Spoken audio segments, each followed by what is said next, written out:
2000-ഓളം രോഗികൾ ദിനേന ആശ്രയിച്ചിരുന്നതാണ് Kozhikode medical college casualty. അതാണ് ഇന്നലെ രാത്രി മുതൽ അവിടെ അപകടത്തെ തുടർന്ന് അടച്ചിരുന്ന സാഹചര്യം ഉണ്ടായിരിക്കുന്നത്. ഏറ്റവും പ്രധാനപ്പെട്ട കാര്യം, ഈ ആളുകൾക്ക് കാഷ്വാലിറ്റി സൗകര്യം മെഡിക്കൽ കോളേജിൽ എങ്ങനെ ഒരുക്കുമെന്നുള്ളതാണ്. ഇപ്പോൾ ഈ കാണുന്ന സ്ഥലം, അതായത് മെഡിക്കൽ കോളേജിൽ പഴയ കാഷ്വാലിറ്റിയായി പ്രവർത്തിച്ചിരുന്ന സ്ഥലം, അവിടെ താൽക്കാലികമായി കാഷ്വാലിറ്റി ഒരുക്കാനുള്ള സംവിധാനമാണ് ഇപ്പോൾ സർക്കാർ ആരോഗ്യവകുപ്പ് ആലോചിക്കുന്നത്. ഇന്ന് രാത്രിയോടുകൂടി തന്നെ ഇവിടെ കാഷ്വാലിറ്റി പ്രവർത്തനം, താൽക്കാലിക കാഷ്വാലിറ്റി പ്രവർത്തനം തുടങ്ങുമെന്നാണ് ആരോഗ്യമന്ത്രി വീണ ജോർജ് അറിയിച്ചിരിക്കുന്നത്.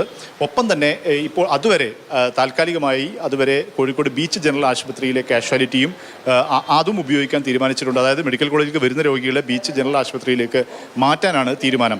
ഒപ്പം തന്നെയാണ് ഏറ്റവും പ്രധാനമായും ഇന്നലെ ഈ അപകടം നടക്കുമ്പോൾ കോഴിക്കോട് മെഡിക്കൽ കോളേജ് കാഷ്വാലിറ്റിയിൽ ഉണ്ടായിരുന്ന ഏകദേശം 180-ലധികം രോഗികൾ അവർ ഇപ്പോൾ മെഡിക്കൽ കോളേജിൽ തന്നെ വിവിധ സ്ഥലങ്ങളിൽ അവരെ പ്രവേശിപ്പിച്ചിട്ടുണ്ട്. 37 രോഗികളെ ബീച്ച് ജനറൽ ആശുപത്രിയിലും സ്വകാര്യ ആശുപത്രിയിലും പ്രവേശിപ്പിച്ചിട്ടുണ്ട്.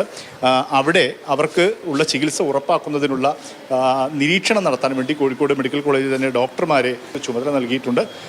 ആ രീതിയിൽ ഈ കാഷ്വാലിറ്റിയുടെ പ്രവർത്തനം തടസ്സപ്പെട്ടത് രോഗികൾക്ക് ഒരു തരത്തിലും ബുദ്ധിമുട്ടാകാത്ത രീതിയിൽ മുന്നോട്ട് കൊണ്ടുപോകാനുള്ള നടപടികൾ എടുത്തിട്ടുണ്ടെന്നാണ് ആരോഗ്യമന്ത്രി വീണ ജോർജ് അറിയിച്ചിരിക്കുന്നത്.